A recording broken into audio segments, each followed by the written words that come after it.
Hello friends, YouTube के platform संकेत exam study में आपका हार्दिक स्वागत करता हूं। दोस्तों देखिए, भारतीय अर्थव्यवस्था से संबंधित एक और वीडियो है ना दोस्तों। मुद्रा एवं बैंकिंग से संबंधित एक और वीडियो मैं लेकर के आया हूं। बहुत ही अच्छे प्रश्न होंगे, प्रीवियस ईयर एग्जाम के सभी प्रश्न होंगे। प्रैक्टिस चल रही है प्रश्नों की, पेपर में छपने जैसे प्रश्न होंगे। जल्दी से जुड़ जाइए, इस चैनल से आपको बहुत लाभ होगा। ठीक है दोस्तों, सभी एग्जाम्स के लिए इम्पोर्टेंट है ये क्लास। जिस किसी परीक्षा में भारतीय अर्थव्यवस्था टॉपिक है आता है, ये वीडियो आपके लिए बहुत इंपॉर्टेंट है। चलिए दोस्तों, यदि अभी तक इस चैनल को सब्सक्राइब नहीं किया तो सबसे पहले इस चैनल को सब्सक्राइब कर लें, साथ ही बेल आइकन जरूर प्रेस कर लें ताकि समय से आपको महत्वपूर्ण वीडियो के नोटिफिकेशन मिल सके। चलिए दोस्तों, पहला प्रश्न देखेंगे, समय बिल्कुल भी खराब नहीं करेंगे। देखेंगे पहला प्रश्न, भारतीय लघु उद्योग विकास बैंक का मुख्यालय कहाँ स्थित है ना दोस्तों। देखिए, अहमदाबाद में, चेन्नई में, मुंबई में, लखनऊ में। तो ये सही उत्तर हो जाएगा लखनऊ में। D is right option. चलिए अगला प्रश्न देखेंगे, लाला लाजपत राय निम्न में से किस बैंक के संस्थापक थे। Union bank of India, state bank of India, bank of Baroda या फिर पंजाब नेशनल बैंक। देखिए, पंजाब नेशनल बैंक है ना दोस्तों। लाला लाजपत राय पंजाब नेशनल बैंक के संस्थापक थे। D is right option. चलिए अगला प्रश्न देखेंगे, अनुसूचित बैंक एक ऐसा बैंक है जो राष्ट्रीयकृत हो, है ना दोस्तों। हमें कंप्लीट करना है आगे, जबकि अनुसूचित बैंक एक ऐसा बैंक है, मतलब कैसा बैंक होना चाहिए। राष्ट्रीयकृत हो, दूसरे देश में स्थापित हो, राष्ट्रीयकृत नहीं हो या आरबीआई की दूसरी अनुसूची में शामिल हो। देखिए, भारतीय रिजर्व बैंक की दूसरी अनुसूची में शामिल हो, ऐसी अनुसूची बैंक होनी चाहिए, यानी कि डी इज राइट ऑप्शन ना दोस्तों, याद रखिएगा। चलिए अगला प्रश्न देखेंगे। अगला प्रश्न हो जाएगा, 2007 में यूटीआई बैंक का नाम बदल कर क्या कर दिया गया था, है ना दोस्तों। देखिए, HDFC bank, Centurion bank, axis bank या फिर आईडीबीआई बैंक। देखिए, एक्सिस बैंक नाम रखा गया था यूटीआई को बदलकर, है ना दोस्तों। यूटीआई बैंक का नाम बदलकर एक्सिस बैंक रखा गया था। सी राइट ऑप्शन, 2007 में। चलिए अगला प्रश्न देखेंगे, बैंक दर वह दर है जिस पर एक बैंक पब्लिक को उधार देती है। आरबीआई पब्लिक उधार देता है, आरबीआई वाणिज्यिक बैंक को उधार देता है, या फिर भारत सरकार अन्य देशों को उधार देता है।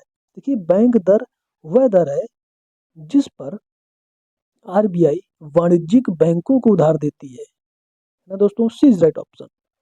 चलिए दोस्तों, अगला प्रश्न देखेंगे। देखिए, इंपॉर्टेंट प्रश्न है ये, बहुत अच्छा प्रश्न है। इस पर मैं तो कहता हूँ कि हैशटैग लगा लीजिए, मिलेगा आपको प्रश्न। चलिए अगला प्रश्न देखेंगे। अगला प्रश्न हो जाएगा, बैंक दर में परिवर्तन से प्रभावित होता है ब्याज की बाजार दर, निवेश के लिए चुनिंदा उद्योग, ऋण देने वाले बैंक या नकदी आरक्षण अनुपात। देखिए, ब्याज की बाजार दर, ये इज राइट ऑप्शन है ना दोस्तों। ए इज राइट ऑप्शन। बैंक दर में परिवर्तन से क्या प्रभावित होता है, तो ब्याज की बाजार दर। ए इज राइट ऑप्शन। अगला प्रश्न देखेंगे, रेपो रेट के बारे में निम्न में से कौन सा सही है। देखिए, ये बहुत अच्छा प्रश्न, आप इस प्रश्न पर जरूर हैशटैग लगाएं, है ना दोस्तों। हैशटैग लगाइए इस प्रश्न पर। देखिए, यह अल्प अवधि ऋण पर केंद्रीय बैंक द्वारा प्रभावित ब्याज दर है। यह अल्पावधि ऋण ग्रहण पर वाणिज्यिक बैंकों द्वारा चुकाई गई ब्याज दर है, या यह किसी वाणिज्यिक बैंक और केंद्रीय बैंक के बीच ऋण संविदा में सहमत ब्याज दर है ना दोस्तों। देखिए, यह या फिर यह संपार्श्विक प्रतिभूति की लागत है। देखिए, यह संपार्श्विक प्रतिभूति की लागत है, यानी डी इज राइट ऑप्शन ना दोस्तों। D is right option. देखिए, इस प्रश्न पर जरूर आप हैशटैग लगाएं, मैंने बता रखा है, इंपॉर्टेंट प्रश्न है ये। अगला प्रश्न देखेंगे। अगला प्रश्न हो जाएगा, व्यापारिक बैंकों की समग्र जमा एवं संचय का अनुपात आरबीआई के पास रखना होता है। निम्न में से कौन सा इस अनुपात को दर्शाता है। वैधानिक तरलता अनुपात, न्यूनतम रिजर्व व्यवस्था, या नकद नकद कोष अनुपात, या रिवर्स रेपो रेट। देखिए, सही उत्तर हो जाएगा नकद कोष अनुपात, यानी सी इज राइट ऑप्शन है ना दोस्तों। सी इज राइट ऑप्शन, नकद कोष अनुपात। इसे याद रखिएगा, अच्छा प्रश्न है। अगला प्रश्न देखेंगे, वह कौन सा बैंक है जिसने कृषकों के पास आसानी से पहुंचने के लिए किसान क्लब बनाए हैं। क्षेत्रीय ग्रामीण बैंक, पंजाब नेशनल बैंक, भारतीय स्टेट बैंक, इलाहाबाद बैंक। क्षेत्रीय ग्रामीण bank, A is right option है ना दोस्तों। क्षेत्रीय ग्रामीण बैंक। चलिए अगला प्रश्न देखेंगे। अगला प्रश्न हो जाएगा, देखेंगे, बैंक ऑफ बड़ौदा के साथ विजया बैंक और देना बैंक का समायोजन कब से लागू हुआ था। ना दोस्तों। तो देखिए मतलब कि देखिए प्रश्न क्या कह रहा है, मतलब कि ये जो बैंक ऑफ बड़ौदा है ना दोस्तों, देखिए विजया बैंक और देना बैंक है ना दोस्तों, ये दोनों मर्ज कर दी गई थी और फिर इसका नाम देखिए बैंक ऑफ बड़ौदा रखा गया। बात समझ रहे हैं? वही प्रश्न कह रहा है बैंक ऑफ बड़ौदा के साथ विजया बैंक और देना बैंक का समायोजन कब से लागू हुआ, है ना दोस्तों। मतलब कि बैंक ऑफ बड़ौदा के साथ ये दोनों बैंक जुड़ गई थी, मर्ज हो गई थी, ये बात कह रहा है। ठीक है, यही बात है। चलिए ऑप्शन देखेंगे क्या सही है। कब से लागू हुआ था? 1 अप्रैल 2018, 1 जनवरी 2019, 1 जून 2019 या 1 अप्रैल 2019।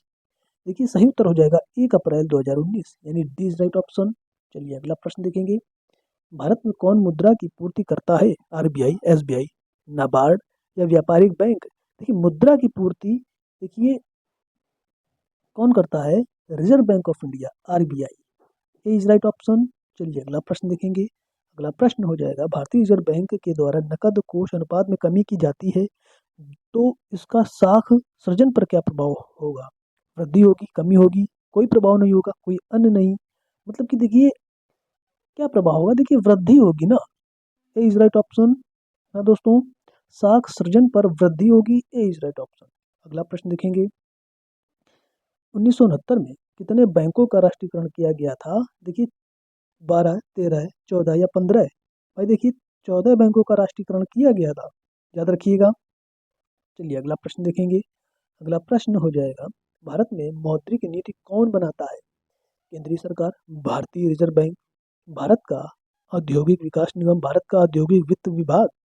भाई मौद्रिक नीति कौन बनाता है? देखिए शायद पिछला प्रश्न कर चुके हैं, बस ऑप्शन दूसरे दूसरे दे दिए गए हैं, लेकिन आरबीआई तो है ना, भारतीय रिजर्व बैंक का ऑप्शन तो है, तो यही सही हो जाएगा, बी इज राइट ऑप्शन। ज़्यादा सोचना ही नहीं है। अगला प्रश्न देखेंगे देखेंगे मुद्रा आपूर्ति किसके द्वारा नियंत्रित की जाती है? मुद्रा आपूर्ति, आरबीआई, वित्त आयोग, व्यापारिक बैंक या योजना आयोग? देखिए यह भी आरबीआई के द्वारा ही नियंत्रित की जाती है, reserve bank of India. A is right option. अगला प्रश्न देखेंगे। अगला प्रश्न हो जाएगा भारत में ग्रामीण अवस्थापना विकास कोष कार्यक्रम को क्रियान्वित करने वाली मुख्य संस्था कौन सी है?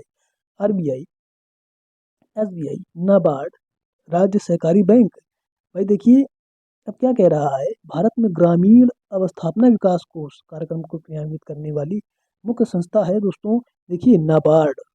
सी इज राइट ऑप्शन। बहुत ही अच्छा प्रश्न है, हैशटैग लगाइए इस प्रश्न पर, आ सकता है प्रश्न, है ना दोस्तों। चलिए आगे देखेंगे। भारत में दार्शनिक मुद्रा प्रणाली कब शुरू की गई? वर्ष 1951, वर्ष 1955, वर्ष 1957, वर्ष 1960। देखिए भारत में दार्शनिक मुद्रा प्रणाली जो है वर्ष 1957 में शुरू की गई ना दोस्तों, सी इज राइट ऑप्शन। चलिए अगला प्रश्न देखेंगे। हमारा अगला प्रश्न हो जाएगा ग्रामीण बैंकों की कार्यकारी समूह की सिफारिशों के फलस्वरूप शुरू में 5 ग्रामीण प्रादेशिक बैंक किस वर्ष स्थापित किए गए थे? 1973, 1974, 1975, 1976। देखिए 1975 में, सी इज राइट ऑप्शन। ठीक है, सी इज राइट ऑप्शन। चलिए अगला प्रश्न देखेंगे। अगला प्रश्न हो जाएगा निम्न में कौन माल के आयात हेतु विदेशी विनिमय को स्वीकृति देता है? भारतीय रिजर्व बैंक, विनिमय बैंक, वित्त मंत्रालय, भारतीय स्टेट बैंक, है ना दोस्तों। देखिए विदेशी विनिमय की बात कर रहा है, देखिए निम्न में कौन माल के आयात हेतु, देखिए यहाँ पर भी देखिए भारतीय रिजर्व बैंक ही आंसर हो जाएगा, आरबीआई। ठीक है, ए इज राइट ऑप्शन। अच्छा प्रश्न है ये भी, ए इज राइट ऑप्शन, भारतीय रिजर्व बैंक। चलिए अगला प्रश्न देखेंगे। भारत में ट्रेजरी बिल किसके द्वारा बेचे जाते हैं? देखिए आरबीआई द्वारा, व्यापारिक बैंकों द्वारा, राज्य सरकारों द्वारा या सेबी द्वारा?